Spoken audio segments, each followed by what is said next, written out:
2 Corinthians chapter 12, verse 7 and 8. Unless I should be exalted above measure through the abundance of the revelations, there was given to me a thorn in the flesh, the messenger of Satan, to buffet me, lest I should be exalted above measure. Please, I want you to understand what Paul was saying. The messenger of Satan is not sickness. The thorn in the flesh is not sickness, but it is a demonic personality, a demonic being sent or assigned to Paul to cause problem wherever Paul goes.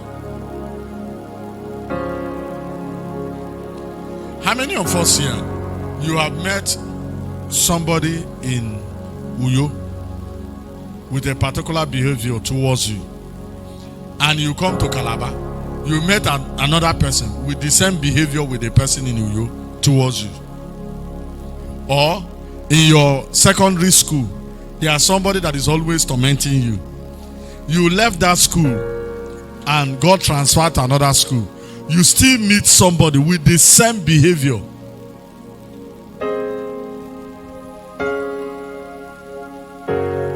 Please listen to me. Some of you are packed from one compound to another compound. The way your former neighbor treated you, that's the same way your present neighbor is treating you. Now you should realize now that you are not dealing with human beings. You are dealing with a demonic personality assigned to trouble you. How many of you have met people you can say they are torn in the flesh? Do you know if that person dropped dead, there will still be another person that will play that same role? Because demons don't die, they change body. I don't complain about people. I address the demonic being using the person. Because even if the person, I've seen some people, they change church. They say certain people don't want to see me in that church. They go to another church. They will discover there are people in that new church that have the same behavior, the same attitude that the former person persecuting you has. So Paul also wrote to us that we wrestle not with flesh and blood. Our conflict is not with human beings. It's actually with the demonic personalities using human beings to wage war against us. So we've been looking at how do I handle this thorn in the flesh, this messenger of Satan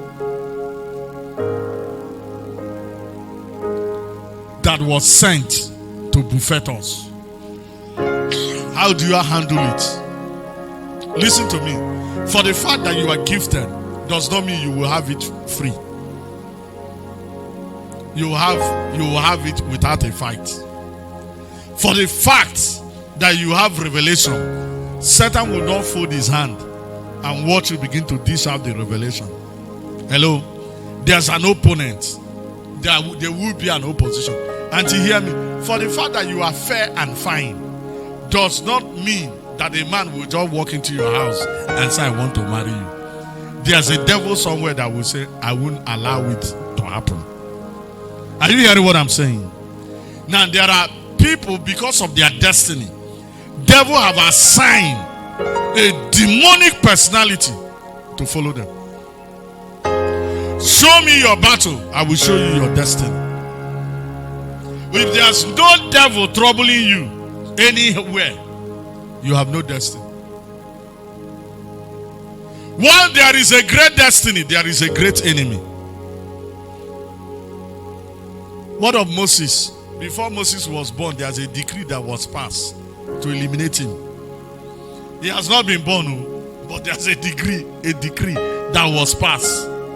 He has not been born. Some of us think that because we give our life to Christ and we have received overflowing grace, that we'll have it without a fight. Is a big lie. of you here, you have had a girlfriend before? Suddenly your girlfriend dumped you and went to somebody else. How do you feel? If you have opportunity to deal with her, how will you deal with her? You will deal with her brutally. That's the way Satan sees you. Satan sees you as somebody who left him.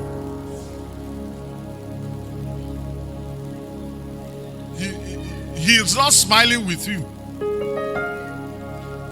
Do you understand what I'm saying? Listen to me. For the fact, Jesus never promised us a life without suffering. You know why? Jesus is aware there's an enemy, there's a demon in the world that will not want you to have it free. Now, what was Paul's response? Verse 8. Let's look at Paul's response. Verse 8. For this thing I besought the Lord thrice, that it might depart from me. For this thing, what is this thing? The thorn in the flesh, the messenger of Satan, that it would depart from me. So what was Paul's response?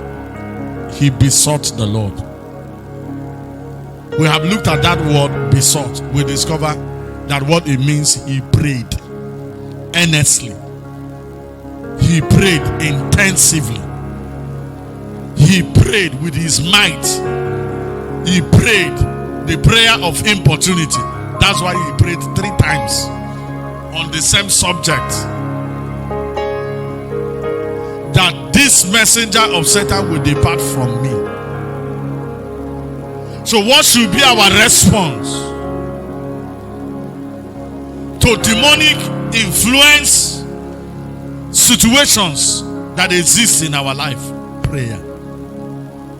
Listen to me. Most problems you go through they are not natural problems. Because if they are natural problems, everybody should be going through it. If you turn left, turn right.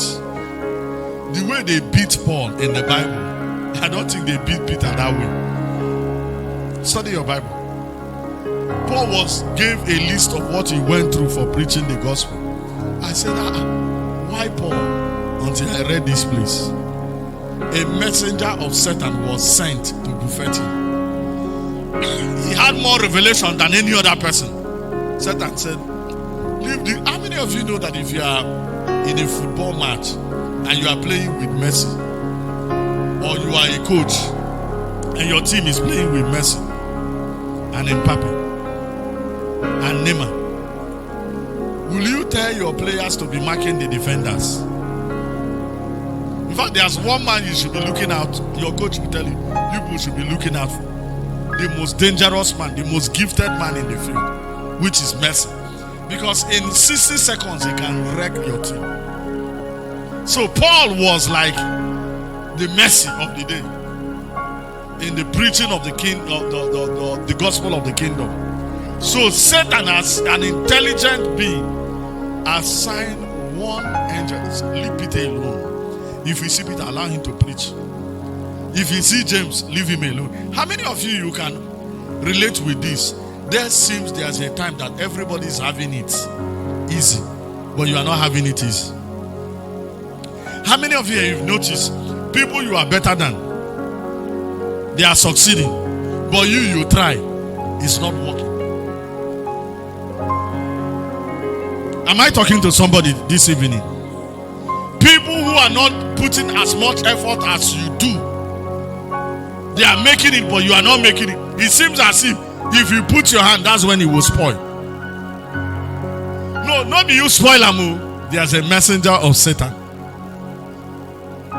assigned to buffet you. I can remember one certain time I was living in a house. My neighbor was owing 6 months. The other one paid half. The other one have not paid at all. My own rent was still running. Immediately my rent expired. My landlady didn't go to the guy that is owing 6 months. He didn't go to the guy that I have not paid at all. He came to me and started shouting. And when she left, everybody came out and asked, why is my landlord shouting? I told them that my rent just expired today. Another one said, why is she behaving like this? My own rent has been expired 6 months ago. I don't call them for that I will pay later. Another one came out. Said, I paid him half since. Why didn't she come and knock at my pastor? What kind of nonsense is that? Or is it because you are a pastor? That is it. Satan have climbed her head to come and buffet me. Me, I'm not owing. I'm only owing for 1 day. Only for 1 day. Bible says that those who will live godly in this world will suffer persecution. When last did you suffer persecution? If you are not suffering persecution, it's an indication that you are like them.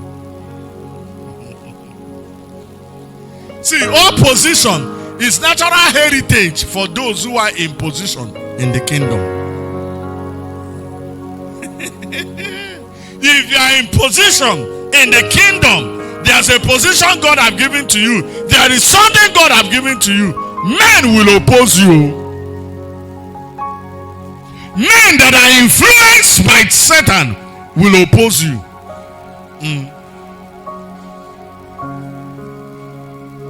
You just step in. Every other person is stepping in. You step in. At that time they go say, we don't close. You step out, you hear that they don't open. There's a devil that is afraid of you. Hello? There's a devil that is afraid of you. What should be your response to a situation like this? Prayer. You don't discuss with devil. You don't interview demons. You don't negotiate with the devil. You don't sit down and say, this thing you people are doing, well, I leave it to God.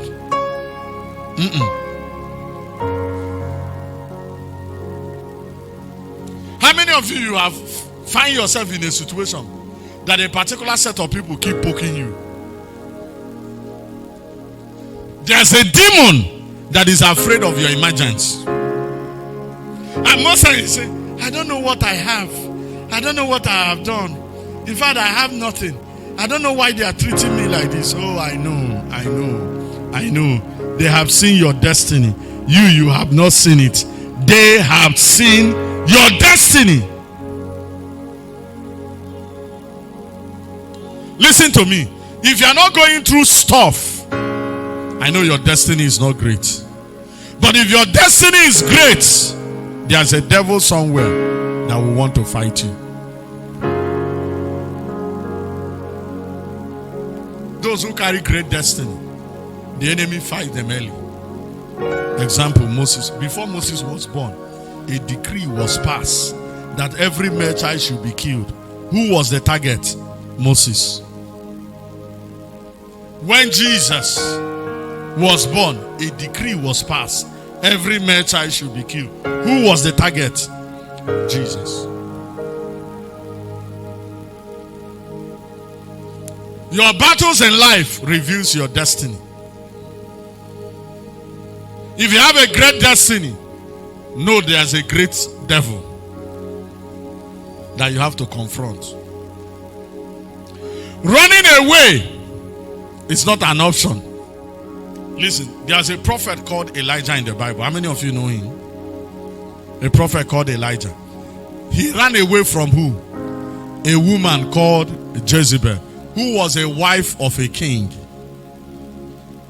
For those of you who think that if you leave the compound, that witchcraft neighbor will leave you alone.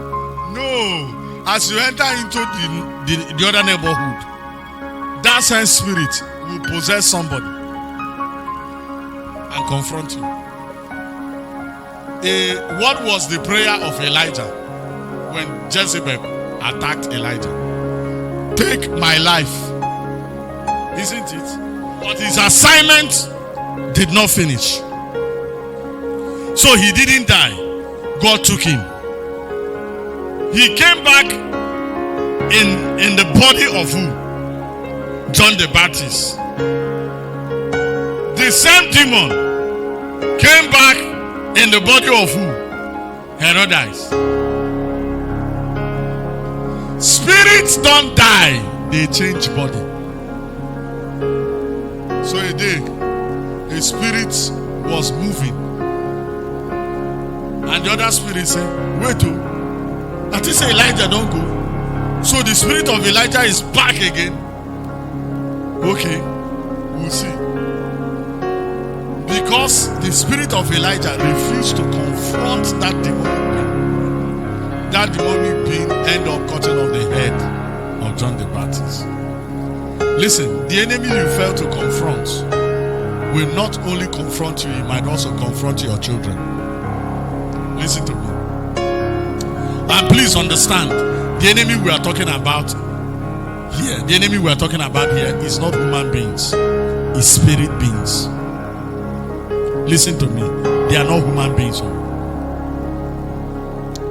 Why did God send Saul to destroy the Amalekites? When the children of Israel were coming out of Egypt, the first nation that attacked them was the Amalekites. I want you to understand your battles in life. If you notice, your battles have not changed. Rather, they change body and environment.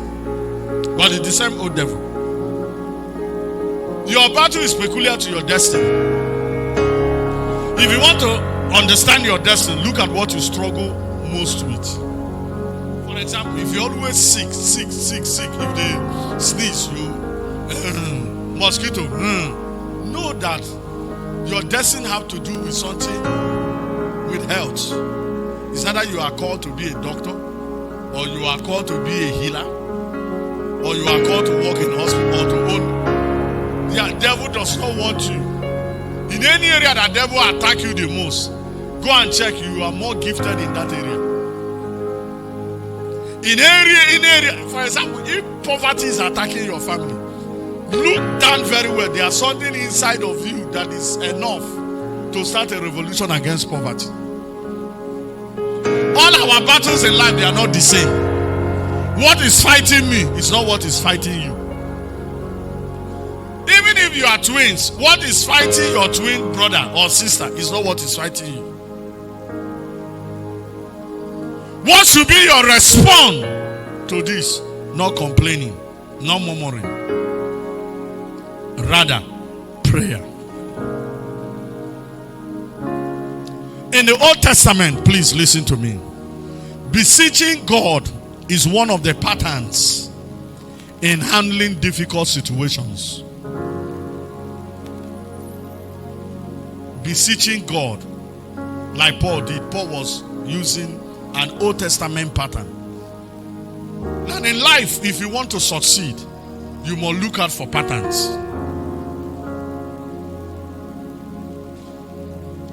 I say it again. If you want to succeed in life, you must look out for what? Patterns. Models. Why will Paul have a thorn in the flesh? He didn't go for counseling. He went for prayer.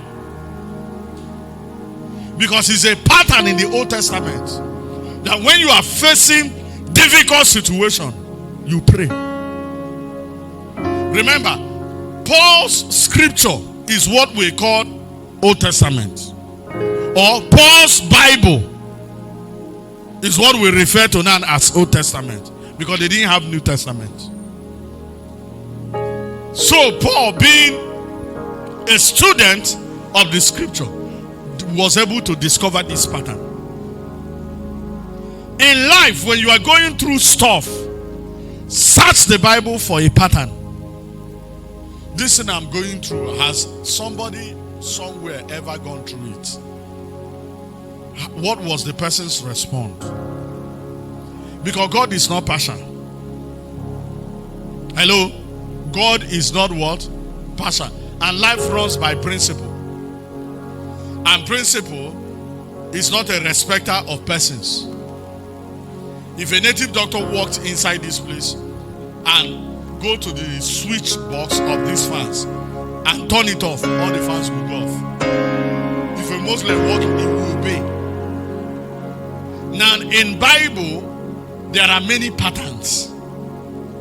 There is no problem you are going through in life that you will not see somebody who has gone through it in the Bible. If you are smart enough, look at what the person did to get out of it. Let me show you. 2 Kings chapter 13 verse 3 to 5. And the anger of the Lord was kindled against Israel, and he delivered them into the hand of Hazael, king of Syria, and into the hand of Ben-Hadad, the son of Hazael, all their days. Next verse. And Jehoahaz besought the Lord. Did you see that word? Besought the Lord, and the Lord hearkened unto him, for he saw the oppression of Israel, because of the king of Israel in Syria oppressed them. It's a pattern. Seeking the face of God in difficult situation is a pattern. What do you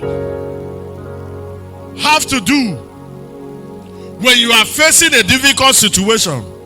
Complaining is not a solution. Worry is not a solution. Prayer is a solution. Don't mind those who will say, in Africa, all they do is prayer, prayer, prayer. In Europe, and in developed world, they don't pray. Look at how most of them have not crossed Odukpani. Most of them, they have not crossed Odukpani. Most of them, when they go to Europe, they were hiding. They don't have papers. If you have ever stayed in Europe and read the history of Europeans, you find out that they were men of prayers.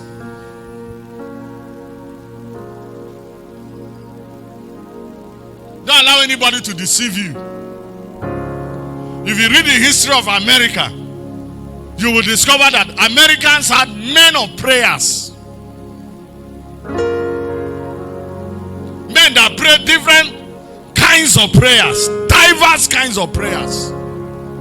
There's a man called Praying Hyde.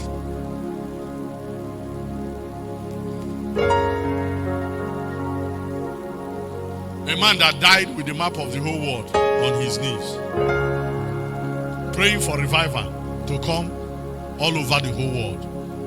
He's not a black man. No. Hello. There's a man called John Knox. The Queen of England said, I fear the prayer of John Knox more than 10,000 soldiers of Scotland. Don't allow anybody to deceive you. Prayer is a solution.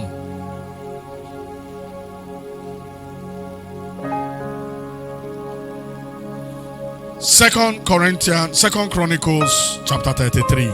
Verse 11 to 13. Wherefore the Lord brought upon the captain of the host of Assyrian, of the king of Assyria, which took Manasseh among the thorns. Are you seeing thorns?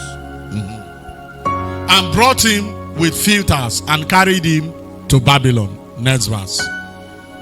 And when he was in affliction, did you see the word affliction? What did he do when he was in affliction?